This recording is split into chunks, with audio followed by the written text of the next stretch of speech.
Hello, friends. Robert Bevan here, author of the Caverns and Creatures series of comedy, fantasy novels, and short stories. With me is Sam West, and it's another Martial Monday. Today we're going to be covering the Paladin Oath, Sacred Oath, the Oath of Devotion. Indeed. An oath that has not aged well. Like a milk, one might say.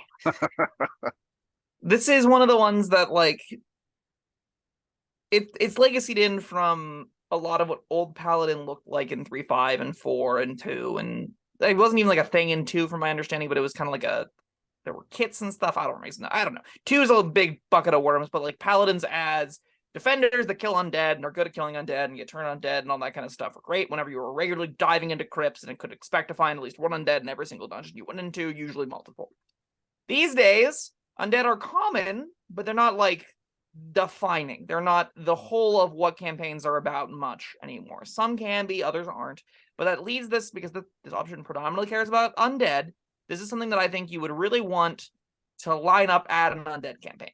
That being said, if you aren't doing an undead campaign and you're playing Oath of Devotion, this does give you, I would say, roughly enough that you can still have a fine time with this as your light warrior paladin that's goody two-shoes and's got the shiny armor and prays to Jesus every morning when he wakes up, right? Like, this is a really approachable archetype that doesn't do a lot of powerful things, again, unless you're going against undead, and even against undead, it's still like, this is kind of fine. I don't know. I want to make one small argument before we start. I don't see a whole lot here that's like specific against undead. I mean, there's like even Turn the Unholy. That's that includes fiends. Sure. That Fiends and undead. A very specific narrow creature types of evil creatures. This is a good against evil creatures. All right. Well, and then I mean, looking at purity of spirit, that's protection from evil and good, so that includes a whole swath of things. 2 more things. It includes Fae and Elementals. I don't even know if it includes Elementals. I think it just includes Fae. No, it doesn't include. Oh, it does include Celestials. Sorry. Celestials, and Aberrations. Yeah. Okay. Yeah. Okay. All right. Sure. Real good and evil is a lot better. You're not wrong. All right. Well, but we'll get to that when we come to it. So. Yeah, we'll come on a place-by-place basis. We start out with the oath spells, and again, these are kind of important for like setting the tone as to what this paladin does differently than other paladins. And as this is I am the most paladin, holy paladin man of paladins, that's like, this is paladin with a capital P, you get paladin spells as your expanded spell list. So you get protection from good and evil and sanctuary. Sorry, protection from evil and good and sanctuary. Neither of which, like, pro good and evil, I think is pretty usable in most campaigns. It is not something that is going to be live every adventure, but it is something I'm happy to have on my auto-prepared list, just because it's, when it comes up and you cast on yourself, everything is disadvantage attack rolls against you, it feels great. It's just not every encounter. So, having it for the crypt is great. Having it for spontaneous Fae that jumped out of nowhere is great. Against aberrations is great. Like, not to love it. Sanctuary, I'm less of a fan of. I think Sanctuary is pretty bad. There's going to be niche cases where it's, oh, we're in way over our head, I'll bonus action Sanctuary you, so you're not going to hopefully die right now, and then I'm going to try and leave as the Paladin. And then you could have used first level spells on standing encounter, probably.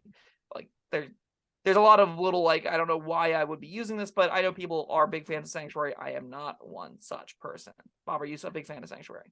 Not really, but I mean, I guess it's more like for those what do you call them, escort missions. But how many of those are you playing regularly, right? Yeah, and then we have when I do, I already talked about this. We had you kill them and then you bring them back to life. Is exactly. Your argument, yes.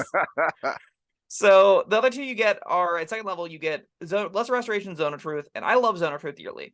It is not a good spell, nor is it great as a domain spell, because like, this isn't something you're regularly getting much value out of ever. And we have a whole in-depth discussion as to why Lesser Restoration is not worth casting.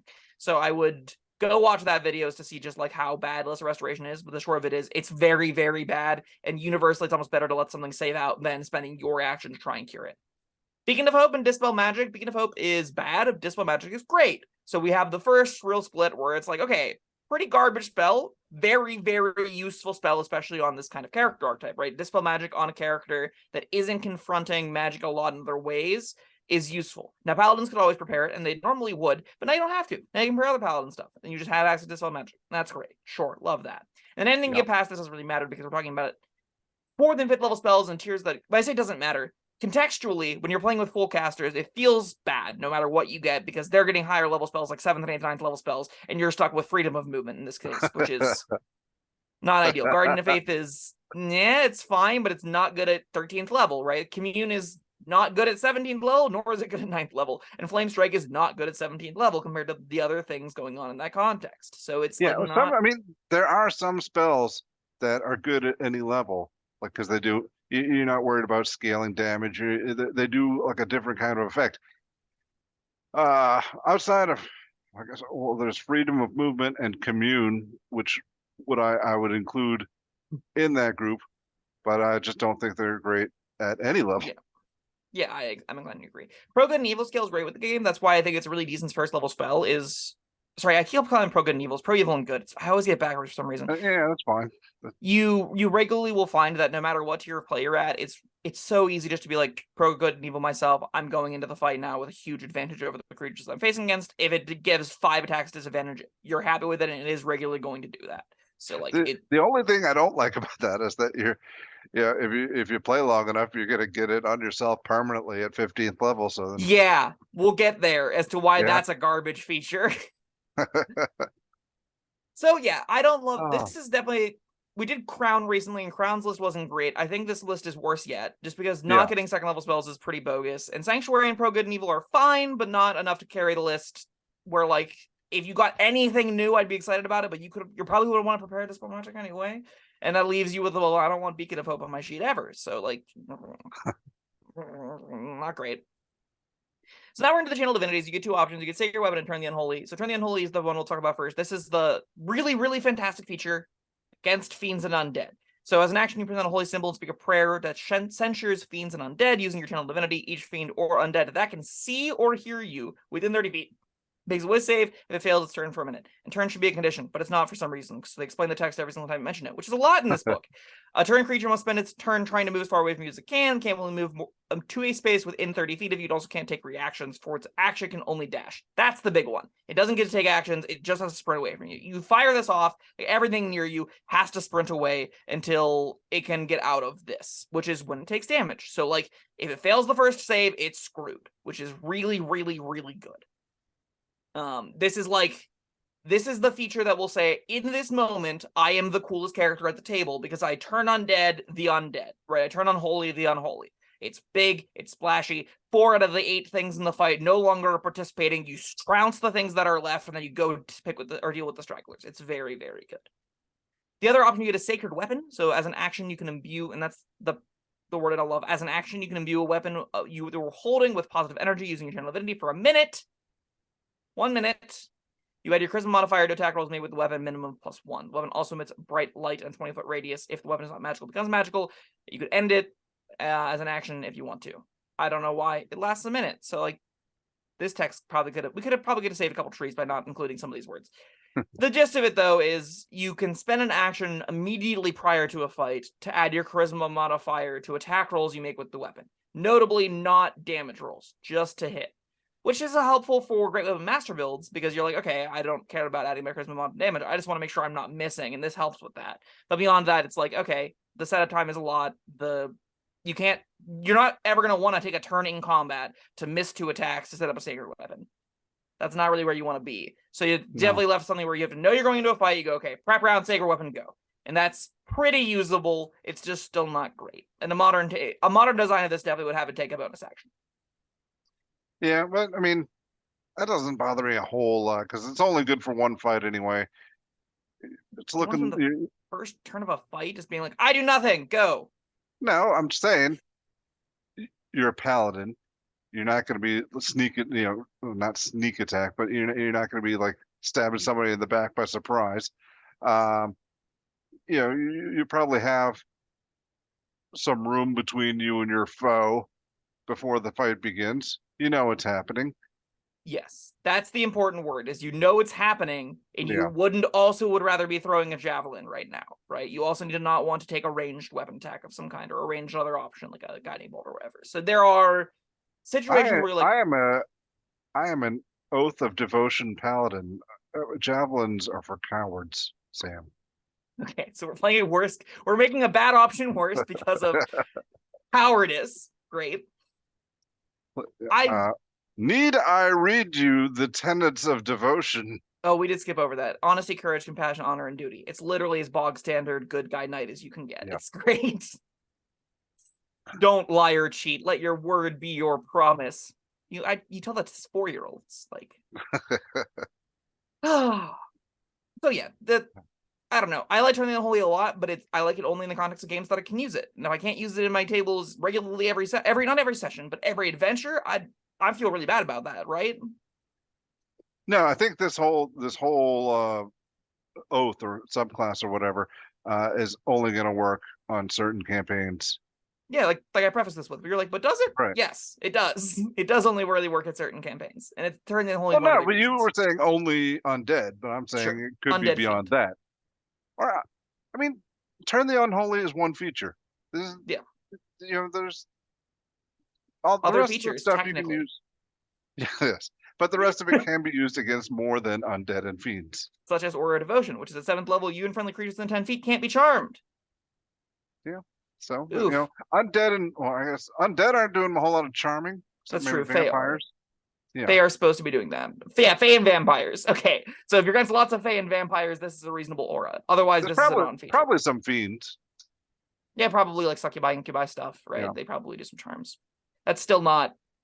Well, like, we could probably list, if we went down, like, in this video, go through and Google it and find the 12 creatures that this matters for, and that's not enough. It's just not. There's not enough charms that you're going to care about Aura of Devotion that much. It's going to be nice when it comes up, and it'll come up a couple times campaign. A couple times per campaign is not where I want my entire 7th level feature and 18th level feature to be, because the scaling at 18th level to go to 30 feet does nothing. Like that's also as unimpactful then as it is now. Whereas other auras that go up in an area you're pretty happy with, because like they either do damage in the area or they buff more of your teammates, a larger range in the area with a meaningful buff. This doesn't give a meaningful buff, so the area increasing matters less. Just saying, there's going to be some DMs that really like undead campaigns, and that's what you mentioned. But I think there's going to be others that like to do a lot of Fae stuff, and sure, this could help against a subset of those Fae. Yes. Yeah. Not even all the Fae, right. Just some of the Fae. So then we have Purity of Spirit. This is at 15th level. You're always under the effects of your protection from good and evil spell. I'm torn with this because, like, on one hand, passive first level buffs that pro good and evil gives, pro evil and good gives is good. You already have access to it though. Now it doesn't. This is now you no longer have to concentrate on it, but it only affects you. So you like can see the and put pro good and evil on other people now. But I still just think that this effect is niche, right? This is still only an effect that affects a subset of creatures. So having a 15th level feature that also only works with those subset of creatures, I'm like, oh, I don't love this, especially because I can already do it if I wanted to. So I had a tool to give me the power of that niche encounter, right? I had a way to say, this for these encounters is good. A passive that is also exclusively aimed at those encounters I find less valuable. I like Pro Good Evil because it's cheap and flexible. This isn't not cheap nor flexible. It's a 15th level feature. So like it costs you a big part of your power budget. I don't love it. If you're going against undead regularly, it's great. What's not to love? Pro evil and good, no concentration. Sign me up. I'll take everyone. I can never be possessed by ghosts, and we're against tons of ghosts. Sweet, I love this. But at tables that aren't predominantly featuring those creatures regularly, you're gonna run it against a beholder and go, I wish I had. I guess beholders are aberrations, huh? Okay, so against beholders, they're good. You're gonna go in against the dragon. You know, you're gonna go in against the naga or all the different kinds of exotic creature types, the krakens, the pirates, the humanoids, the gnolls. All that's gonna be like, this doesn't do anything. That's kind of a bummer. Capstone is Holy Nimbus. So at 20th level as an action, you emanate an aura of sunlight for a minute. Bright light shines from you in a 30-foot radius and dim light 30 feet beyond that. Whenever an enemy creature starts to turn within the bright light, it takes 10 radiant damage. In addition, for the duration, you have advantage on saving throws against spells cast by fiends or undead. Because for some reason, that couldn't just be spells. Which is a bummer. I wish it didn't include that last tag. Because this also then goes, this is really geared at fiends and undead, not much else. Those zombies casting spells at you. I mean, so like liches, right? The upper tier fiends and Balors are throwing, or not Balors, I think Balors. One of them are spamming fireballs at will. Having advantage on one of those saves seems good. The 10 damage radiant isn't nothing. An action to set up is pretty bad though. I don't want to spend an action to set up this whenever I can make 2 attacks that do a lot more than 10 damage each. And that makes me kind of go, okay, so this is another one of those effects that I have to prep prior to a fight, so I'm not going to also do it with Sacred Weapon. and it's you prep it, glow like a Christmas tree, and then run to a fight. Hypothetically, yeah, that it's fine. again, the action doesn't bother me as much as it does you. Imagine what turn in like a big climactic fight. You're against, you dive in, the boss ambushes you or whatever. The city starts getting sieged. You turn and have to fight, and immediately threats are upon you, and you're like, I can take actions and attack them, or I can spend an action, move 30 feet towards them, and then have my minute thing up and not do anything proactive. Like, I don't know. That doesn't seem great. You're putting your minute thing up. That's proactive. Sure. If you hit like 2 or 3 creatures this round, it's probably good. I don't always see that happening. I really struggle with the setup cost of this. I want to be making attack rolls. I want to be divine smiting. It's what paladins do. Yeah, you can do that. Just not if I go turn for this. It's 2 less attacks. Sure. Is patience one of our tenets? No, but it should be. Sounds like another devotion line. I don't like this subclass. Neither do I. I'm just trying to give it a little bit of credit. I think where this will be pretty solid is in campaigns where a passive pro good and evil is going to regularly matter. That Holy Nimbus is going to regularly do more than the 10 radiant damage. Where that you're going to get features like Turn the Unholy that will regularly be, I can do something powerful with this. If you're leaning on Sacred Weapon to do most of the heavy lifting because you're dealing with humanoids, this subclass is void of features for you, right? There will be many adventures that are focusing around the Drow, that are focusing around, some other subset of creatures, merfolk or Marrow are the evil versions of them, right? You'll have encounters against, the priests of Yunoga or giant slime lords or whatever. All the Yonti, all of those encounters get nothing from this, like nothing. There is not a feature on here that qualifies for some adventures, and that's a problem, right? Whenever you've got a series of niche effects like Can't Be Charmed, Pro Evil and Good at Will, the things on saves get better. Turn the Unholy doesn't work on these things. Like you run into barriers where you just don't have subclass features for them. Now you're still a paladin, so you're still going to do fine. You can still just burn spell slots and crit and smite things and have a grand old time swinging a big greatsword around. But I kind of want my features to be regularly usable, and these ones definitely are. Well, this is one of these where you talk to the DM first, say, yes, look, I'm thinking about being Oath of Devotion. Is that going to be completely useless for me? If you want the goody two shoes paladin, we just talked about was it Oath of the Crown? It's got almost the same flavor. But you can regularly use all of its features. Yeah. You can regularly use most of its features. Like you can take damage for people, you get command and stuff, you get lots of little flexible tools that I value a lot more than these. Yeah, and as we mentioned at the top of this video, the spell selection you get is not impressive. No. Oh. I think this is probably the worst Paladin Oath. There's another one that we're going to come to that's also quite bad, but it's up there. If you're like session 0, everyone's sitting down talking about what they're playing, and you're doing an undead campaign where you're like, okay, we're doing zombie apocalypse, or we're doing against the Lich, or we're doing, swaths of enemies, big armies of skeleton archers, right? We're doing ghouls and ghasts, and we want this to be in Barovia with Strahd. That's the settings that I see of the devotion. Okay, this makes sense here. I know there's gonna be enough encounters that I'm gonna regularly get this stuff to work. It's gonna be great. If you're going into a random average adventuring campaign, if you're going into pirate theme, if you're going into any of even into Icewind Dale and stuff, if you're doing Prince of the Apocalypse, if you're doing any of these other books, Tyranny of Dragons, you're not going to have enough encounters where these features are going to be valuable, and you probably don't want to be going this archetype. Yeah. You got a grade? I think it's a D. I think that even in the campaigns where it's good, Orb of Devotion is still trash. Purity of Spirit isn't great. Holy Nimbus, I think, is one of the worst capstones it gets, and the spell selection is pretty dookie, which means you're really leaning on Turn the Unholy to be a big, powerful, splashy option, and you need Sacred Weapon to be readily usable in other situations. So, maybe you get something out of the Orb of Devotion now and then, maybe you get something out of Purity of Spirit now and then, but, it's way too flimsy, even in the campaigns that I think it's going to shine brightest, for me to get ever excited about it. And because it's so unusable in other campaigns, I don't think I can justify higher than a D. Yeah, I think I gave Oath of the Crown a C-, which would put this in solid D territory. Yeah, D sounds about right. All right. D for Devotion. D for Devotion. and a C- for crown. Guess. All right. Well, that was Oath of Devotion. I hope we've ruffled some feathers. Commenters, what do you think? Do you love the Oath of Devotion? Where do we make some mistakes? I also want what to are- say, listen, players out there that go, I played with the Devotion Paladin and have a great time. I love playing this archetype. It's super fun. I'm glad. I'm glad that you can have fun with those specific archetypes. I always like to ask the question then, are you having fun in spite of the mechanics or because of the mechanics? And I think I often see with Oath of Devotions, people just like smiting. People just like core Paladin, and you don't really care what you give them Oath of Devotion because you're still a Paladin. So like, I tend to like push back a little bit. Like maybe you're having a good time, but maybe it's not because this is a good oath. All right. Let us know Let me what hear you about think.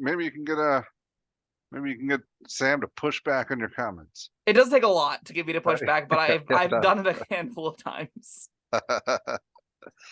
All right. Well, thank you for joining us, and hit the like button and the subscribe button and the bell button and the other buttons, and we'll see you next time. Bye-bye. Thank you for watching. If you found this helpful, informative, or entertaining, I'd really appreciate it if you hit the like button below. You needn't smash it, a gentle tap will suffice.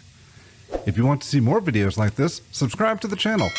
And make sure you check out the links in the description, where you'll find my Caverns and Creatures series of comedy fantasy novels, Sam's full review of the spell, and other fun things.